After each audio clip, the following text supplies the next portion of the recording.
This is the Action Movie Guys podcast, bringing you action movie reviews from across the decades, plus box office numbers and insight like never before. And now, your hosts of the Action Movie Guys podcast, Alex and Nate. Welcome, everyone, to a brand new episode of the Action Movie Guys podcast, episode 267. We are continuing the Pirates of the Caribbean watch through. We are to the second film, Dead Man's Chest from 2006. I'm your host, Alex Figueroa. My co-host is Nate from Netflix Reviews. All right, Nate, how long has it been since you've seen Dead Man's Chest? Quick funny story with when I did see this for the first time. It's been forever. When I was watching it, I didn't even remember a lot of the storyline. I remembered things about it, moments. I didn't remember the whole movie. So it's been forever. And I saw this, I'll never forget, I saw this in the theater in 2006 with a double feature, Superman Returns, Brandon Routh one. I went to that movie first, and then me and my sister snuck into Pirates, and it was packed like all the way, and we were sweating. We're like, they're gonna know we snuck in here because it's sold out, and there's gonna be two people who don't have ticket, who can't find a seat, but luckily, I guess there was just enough seats and nobody ever came to get us. But we were like probably sweating, like so scared. They would have known it was us, but nobody came to get us. So I saw it in a double feature with one stolen movie. Yeah, this movie, I saw it with Angelina's mom and dad. Oh, so it was us four, and we went to see it in a theater. And I forgot where we saw. I think somewhere in Manhattan, but it was like a big theater. Yeah. And I was like, holy crap. I saw this in like and a 400 plus seat theater. Yeah, it was big. Yeah. It was big. And I was just like, wow. I was like, all right. And I think that was like the first time I experienced like high definition sound and everything. You went to like IMAX because I used to go to a theater. It wasn't like IMAX and Dolby Cinema sound. It was just a normal theater to everybody. To me. I didn't go to an IMAX movie till 2008. But let me ask you, so how long has it been? I think I'm thinking about it now. I think this is only my third time ever seeing it. And I think my second time was when it came out like on DVD. The second time I seen it was on Blu-ray. Okay. When it officially came out on Blu-ray. Okay. I saw it one time in the theater and then on the Blu-ray release. So it's both a third time for both of us. Yeah, pretty much. Okay. Yeah. Because I was saying quotes to the movie, and that was more for World Ends, Calypso and everything. So I was like, okay, I was way off in this movie when I was watching it on sound bites. So anyway, yeah, so it's been ages for us. So what did the audience and the critics have to say about this movie? Well, well, yes and no. It took a big tumble with critics. I don't know. The first one was in the 80s, if I remember correctly. This one is at 53% critic score. So a big tumble there.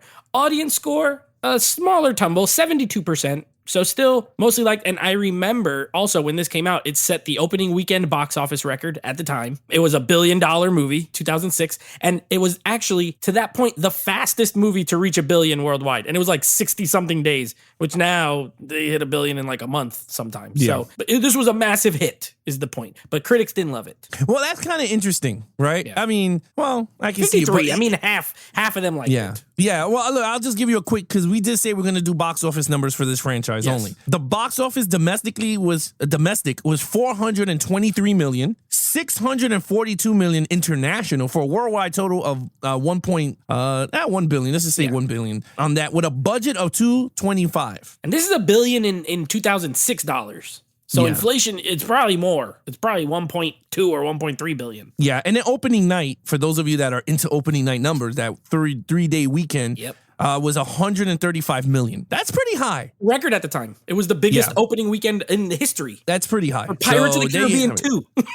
Yeah, I mean, look, again, it's a big success. They're riding on the roller coaster. Let's see what we think now rewatching this film. Yeah. All right, Nate, take it away. Jack Sparrow again. Now, this is more ensemble than Jack Sparrow, but lead character Johnny Depp. You know what? That's a good point. You're right. Honestly, I think he was better in the first movie. I was surprised. I thought he was going to be the same. I thought I was going to give him the same exact score, and I didn't. I give him a 4. Don't get me wrong. I'm not saying he's bad. I'm not. But I don't know. Maybe you'll totally disagree with me. I have no idea. But I just feel like he was toned down in this movie from the first movie. The humor was toned down. He wasn't as unpredictable in this movie. You know, the first one, you never knew. You didn't know if he was good. You didn't know if he was bad. You didn't know if he was going to trust somebody. You didn't know if he was going to betray somebody. And I think that's what made him so memorable. In this one, the performance by Depp is the same. Like, he still acts the same as far as the mannerisms and everything. But the character is more like, he's like scared the whole time, you know? He's like just scared of Davy Jones. He gets the black mark.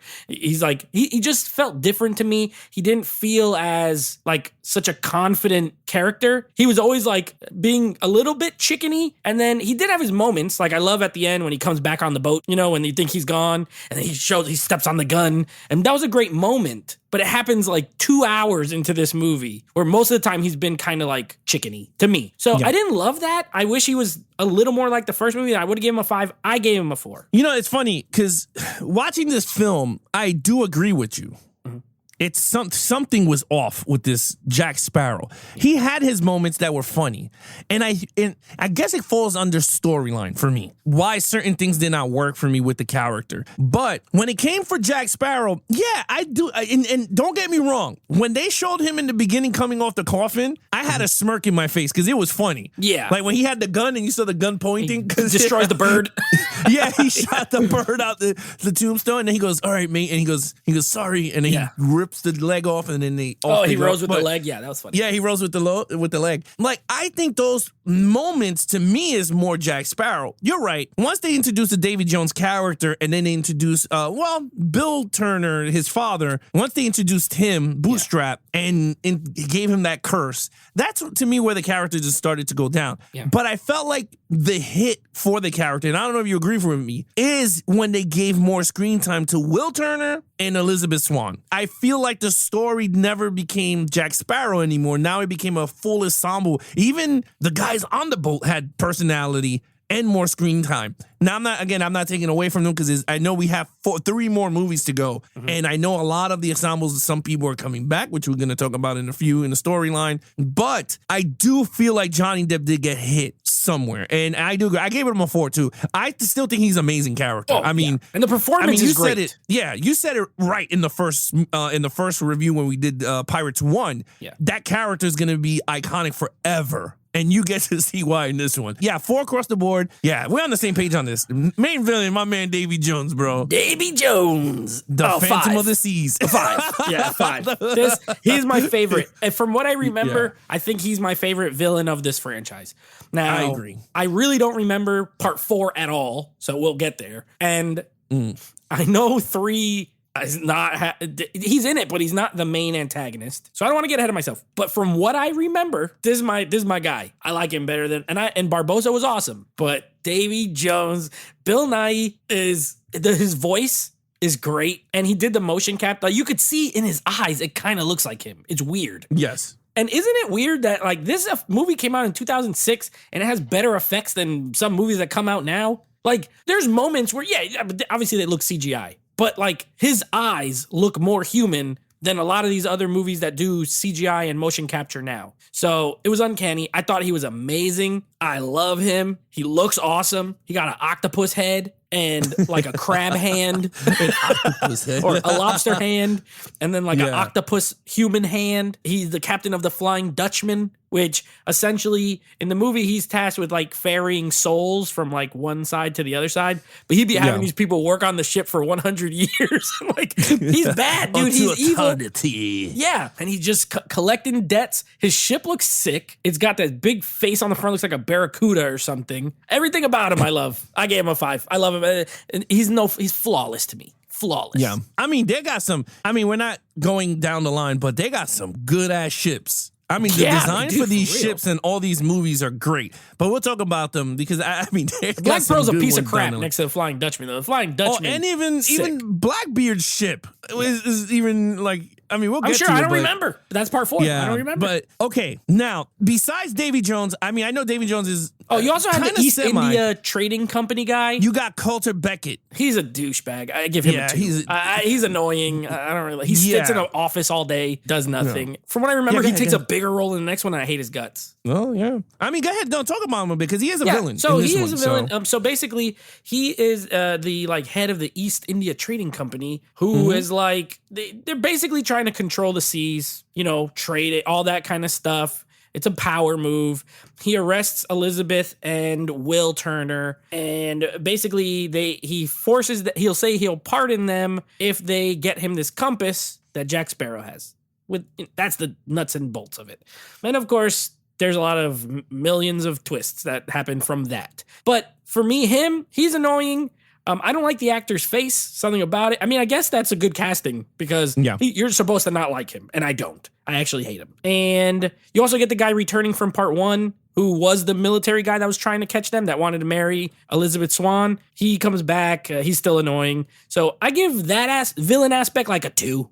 I don't really like them, but Davy Jones 6. I can't give him a 6. Yeah, I mean, in terms of Beckett, that character, I agree with you. He's weak. He wasn't there the whole time because this is all about Davy Jones. Because they just kept setting him up. And once you got to finally see him, my God, this dude took the screen. And I agree. I gave him a 5. Davy Jones is my favorite. I agree. He's my favorite villain, too, of this entire Pirates. He looks cool. He plays the organs with 20,000 tentacles.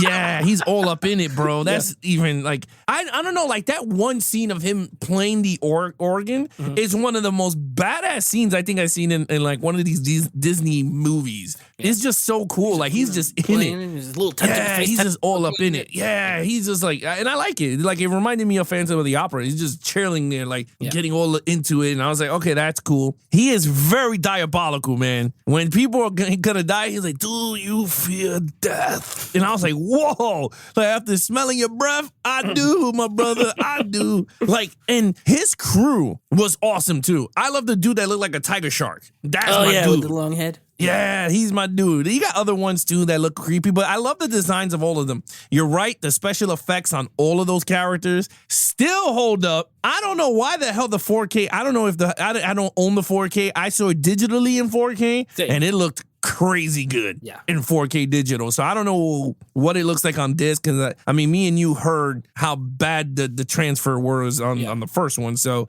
I don't know what the second one is, but man, I can't wait if they remasters all of them. And they better come in that chest that they have, bro. All 5 movies. In what is that thing called? It's called the Davy Jones locker is where they send people when they die. Yeah. That thing is, I forget what it's called, but yeah, if it come, is that the dead man's chest? Is that what it is? Dead man's chest. Yeah, the dead man's chest. They need to come in there. The disc need to come in there. If it comes in that, and then when you open it, it's in a hard shell heart that glows when you.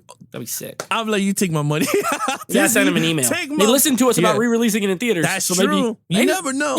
You never know. That's true. That would be pretty cool. You open the chest and all the discs are in the heart. Yeah. That would be like, okay. Bro, remember the guy who's on the ship who's like part of the wall, and when he comes out, his brain stays stuck to the wall? This had some scary imagery. If you were like a little kid in 2006, some of this stuff's kind of scary. I agree with you. There's a lot of sexual innuendos too. There's a lot of stuff in this. It was very PG-13. Yeah. And a lot of creepy stuff too. When the Kraken came out and he pulled the guy through the window and you heard. Yeah. I was like, oh, that dude's done. I mean, they ain't show it. That's but the other reason why Davy Jones gets a 5. He has a Kraken that he just sets out and they just destroy ships. I love that one scene when he's like, the Dutchman is leaving, and he went, ha, ha, ha, and then they like released the Kraken. Yeah. you know what scene I love too? Sorry, but the scene where they're on the Flying Dutchman and then they're like, we got to go underwater, and it's from that view up top, and then you see it start to go down, and the water's like coming up diagonal, and he's just standing on it. It's such a great shot. And then there's that one guy that's like hanging on to the pole when he goes underwater. It just looks so cool. It's very creative. Very creative. It's a lot of, I think, and what works with the special effects, I think they took their time. 3 years. It looked like they took their time visually, how we're going to make this work, how we're going to make, because honestly, I think the first 2 movies stunned in special effects. Yeah. I mean, and this took it to the next level because they introduced the Kraken, and that even looked even great in this movie for how old it is. Anyway, 5 across the board. Davy Jones action scenes. Okay, action scenes. So we gave it its big. For me, that's the biggest praise of this movie is Davy Jones. I'm just gonna let y'all know now. I have some problems with other areas, and we'll get to it here. I don't have a huge problem with the action, but I thought the action in the first one was significantly better. This is a lot of talking. This movie has a lot of plot, okay? And Alex, you hit it on the head. It has a lot of characters, and they all have to talk, and they all have to do stuff, and that takes away from the action. Because this one,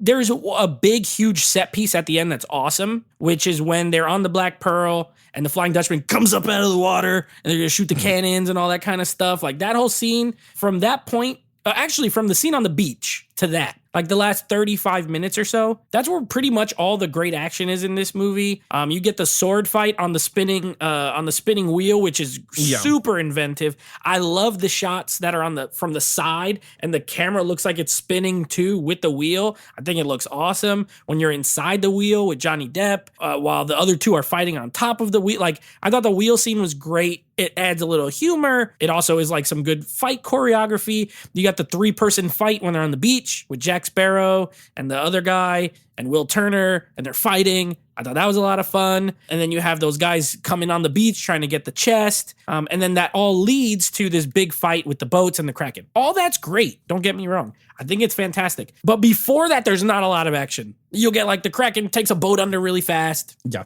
And then it destroys one other boat a little slower. And other than that, it's not action. So I gave it a 4 because I think the finale scene is great. And it's good enough for me to give it a 4. But I wish there was more action throughout. I would have gave it a 5 again. We're there because I was like, okay, because I halfway through the movie, I'm going, this has no action. It's just straight yapping. Like, I mean, there's some, but like you said, but for me, the third act on, once Davy Jones went and it was over, it was pretty much once they showed them all. And you're right, I just felt like the whole sword thing, I felt like it was too long for me. Like, I mean, you're right, it was creative. They were all fighting. It felt very old school pirate movie when all the sword fighting and everything. They just took it to the next level with them moving around. Yeah. I thought it was all cool, but I felt like that scene was kind of a little bit long for me. Nothing wrong with it. I just felt like it was long. I felt like the tribe scene of them escaping, I thought that was really creative too. And I felt like it was very lengthy. Yeah. I guess that's the best way to say it. It was very lengthy for me also. So I gave it a 4. I thought it was great. I thought you're right. It needed way more action. That was very Indiana Jones, that part with the bridge, the guy on the bridge, and they're climbing the mountain and all that. Yeah, I agree. I gave it a 4 also on that. All right, storyline. All right, so far we're on the same page. Maybe this is where we deviate. I don't know, but you know what? I got issues with the storyline too, my friend, because this movie is 2.5 hours, and there is no reason for this movie to be 2.5 hours. There's I would say there's a great 2-hour movie within this movie. But everything is just so drawn out. And there is too many characters that get too much time. Give me Jack. I'm cool with Elizabeth and Will because they were there. You could flesh them out a little more, sure.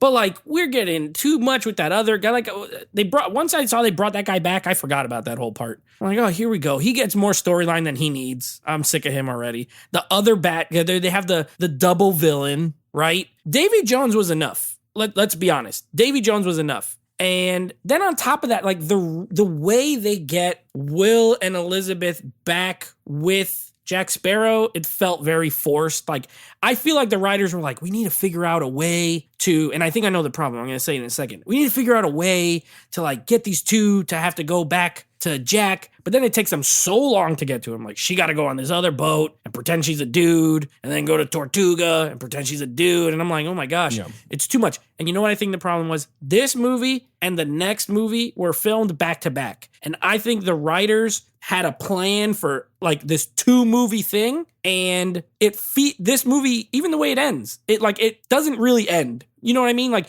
we watched the first one, it has a beginning, a middle, and an end. Perfect. You could do a sequel, but it ends. This one, it just leaves you with a cliffhanger, pretty much. So it feels like a part 1 of a story arc rather than a full story arc. And for it not being complete and being so long, I gave it a 3. I don't think it's a super strong story. I think the kernel at the middle is good. Like, I love the Davy Jones stuff, but it's all the other stuff. It just feels extra for the sake of, we knew we have this next movie coming up and this is all going to tie into it, if that makes sense. No, I kind of agree. If you look at my notes, I think you've been looking at my notes because the storyline was kind of, for me, it was like 8 storylines in this damn movie. And I felt like I did not know which way to go. Like, you had Jack. I was like, okay, great. And you're right. Then they went from the beginning of the movie. It started off like November Rain from Guns N' Roses, like a wedding getting destroyed in the rain. That's right. That's right. I forgot. Then, like, from there, you see that villain come up. Then they're getting arrested with warrants. Then they needed Jack's compass. Then there was like, it was way too many plots on top of that. It was like, we need a compass because if you get a compass, then I'll let her go. And then she breaks out, I don't know how, but she gets him to sign immunity papers. So then she breaks out to go to Tortuga on another ship. Then Will Turner doesn't know that. So he's with Jack. Jack turns on him, goes to Davy Jones. He goes, I need a key. If you get the key, you get the compass. It's like, what is going on? And then come to find out the other bad guy wants to get the compass to get the heart. So I was like, it was way too many storylines. And you're right, 2 hours and 5 minutes felt like this movie was a 4-hour movie. Because I was like, man, is this movie ever going to end? Like, I got to the point that I started to ask that. Like, literally. I did not mind. I think, to be honest with you, the whole scene of him getting into the tribe,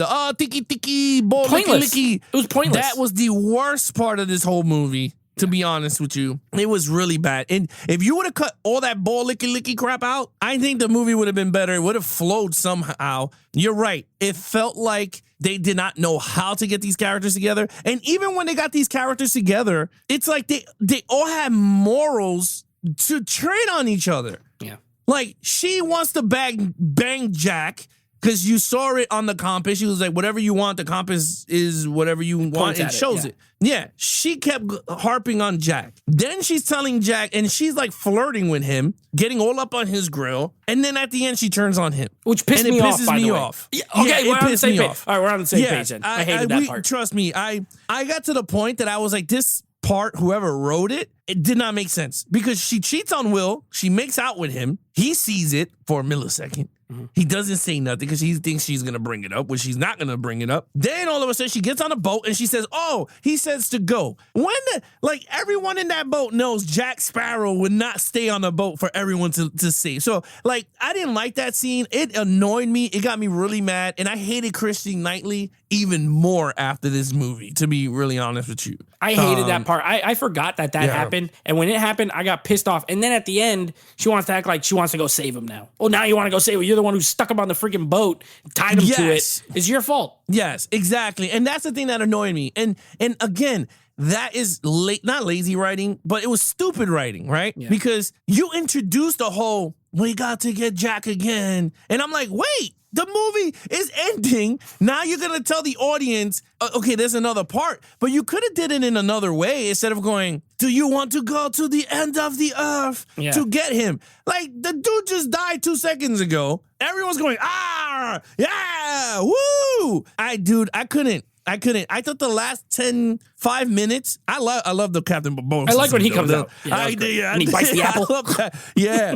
I thought that was cool. I just felt like that whole 5 minutes was them to reassure the audience that Captain Jack is not dead. Yeah. You could have did it in the first, and you could have did it in this could have been the whole 5 minutes of at World's End. And I would have been like, oh, hell they yeah, really we're going to get my man Jack. They really should have left it as a mystery rather than totally telling you he's coming back. Exactly. They should have walked into Naomi Harris's hut. Yep. And she would have been like, we got this captain to whatever. And then he comes out. You could have did something. And then everyone's mourning Jack. And then it just ends. And they could have said that they need to go find the heart or kill Davy Jones or anything but you want to go get Jack? And we know where he is. He's in the... Yeah. I agree with you. It just made me mad. And even worse, because now I'm thinking about it and getting mad.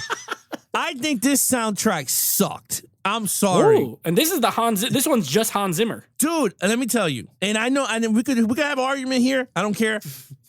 All the action scenes did not feel epic like the first one. The first one was like bam, bam, bam, bam, bam, bam, bam, bam, bam, bam, bam. This one had none of that. None of that. I mean, Davy Jones's score is awesome. Yeah. But the score, throughout the movie, did not feel like a Pirates of the Caribbean that we got from the first movie. It felt very adventure-y. It didn't feel like that pirate score. I think the first one is more iconic. I think the first score is better. I agree with you. It is. It's way better. I mean, it is. But anyway. So what was your That's score? a 3 across the board. 3, okay. Yeah, I gave it a 3 also. Okay, overall. I gotta go with a 3. I'm surprised. I thought I liked this movie better than I did when I rewatched it. And that's why I always love doing this podcast. There be these movies that I think I love, and I haven't seen them in 12 Yeah. years, and then I watch it and I'm like, I didn't hate it. Don't get me wrong. I think there's a lot of good elements. Again, Johnny Depp's performance is great. The villain is great. It is watchable. It's just way too long. And if you think this one is long, the next one is 2 hours and 50 minutes. So it's almost 3 hours, the next one.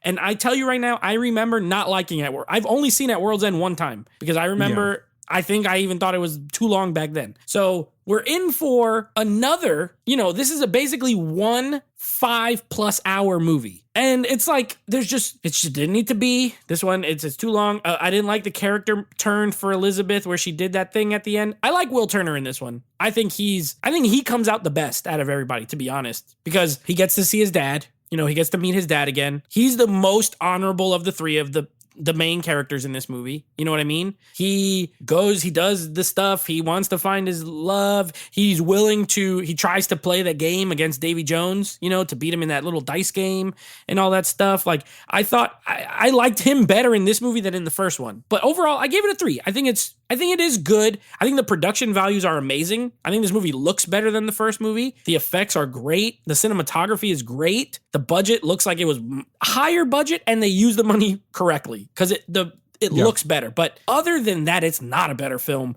and it's a step back. So I gave it a 3. You know what? We are on the same page. We got a full match? We got a full match, bro. Okay. Full match. I'm on the 3 also. To me, the tiki bo licky licky scenes were not good for me. That's 20 I did minutes not like they it at could've all.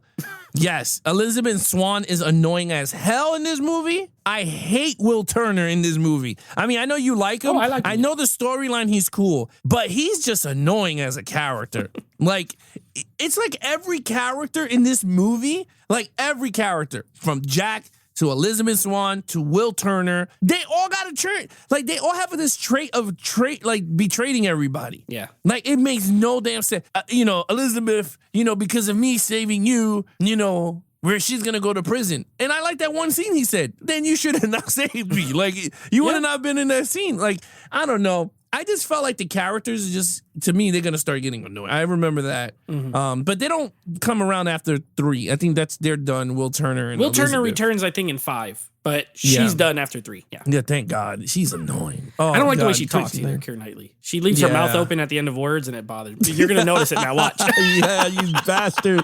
Yes, she does. Watch in the next movie when she's done saying a word, she keeps her mouth open. She'll be like, you want to go over there.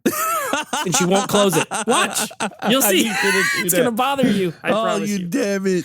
But look, anyway, overall, I think it's a solid film. I think it's a great movie. Don't get me wrong. I think it's great in terms I of... think there's great elements. Yeah, I think it's great. Fun stuff that you go, wow, this is cool. Davy Jones' introduction, anything with him in it is the movie. Yeah. Okay? Jack Sparrow doing his stupid stuff is the movie. Mm-hmm. Like when he has the jar of dirt, and he goes, I got a jar of dirt. I got a jar of dirt. I got a jar of dirt. Yeah. And he's like, guess what's in it? Yeah. It's like, it's dirt. But anyway, I think you had some cool elements. Anyway, total points. 19 out of 25. Still we good. both agreed. Yeah, still good. Not a bad movie. Not a terrible score, but just a step back. Yeah, I agree. I still think the first one is way better in terms of story, action, soundtrack, everything. And This I one think it suffered from more. sequelitis. You know that thing of where they just take the first movie and then try to make everything bigger, but it doesn't mean it's better. It's kind of like that. Yeah, I kind of agree. And add like 20,000 characters that you really didn't need into the film. So anyway, I kind of agree. I got a 19 also. I think it's a cool, solid film. But there's some drawbacks to it. So, yes. I mean, it is what it is, right? At the end of the day. But it's still a fun adventure at the end. I enjoyed it. Yeah, it was. Yeah, I could still watch it again because of Davy Jones. It's not like it was that bad. It was a good movie. Agreed. All right, Nate. What is coming up next on the podcast? Because I think it's going to be a Hall of Fame worthy of a podcast coming up next. Next episode, we are wrapping up our Universal Monsters in Action month with the last of them, and this would be Frankenstein's monster in a little movie called I, Frankenstein. So we're going to be doing that, which is a first time watch for you, if I'm correct. It's a second time watch for me. So we're going to be doing that, and then of course next week we continue on to Pirates with Pirates of the Caribbean at World's End. I'm really going to have to make sure I put this on early in the day because 3 hours. And I got to make sure I stay awake. So those are our next 2 episodes. Yeah, please, because I know there's one scene he's sniffing peanuts. I remember that. All I remember from World's End is a scene with him on the beach with a bunch of crabs. That's the scene. He's, oh my God. He's looking And it's for like peanuts. 25 minutes long of these crabs crawling around. I'm like, what is going on? Yeah, it's like a peanuts, whatever the hell it is. But anyway, with that said, guys, if you guys want to follow us on our social media accounts, please follow Nate over Instagram at Netflix Reviews. Check out the podcast with him and his friends called Netflix Movie Reviews. Anything Action Movie Guys, head over to Instagram at Action Movie Guys Podcast, or head over to our official website at www.geeksandflicks.com. That's our main hub. You can find all the podcast episodes there, all the way up to 266 podcasts. So other than that, merch store is coming. But I'm your host, Alex Figueroa, and he is Nate from Netflix Reviews. Be awesome to each other and geek out.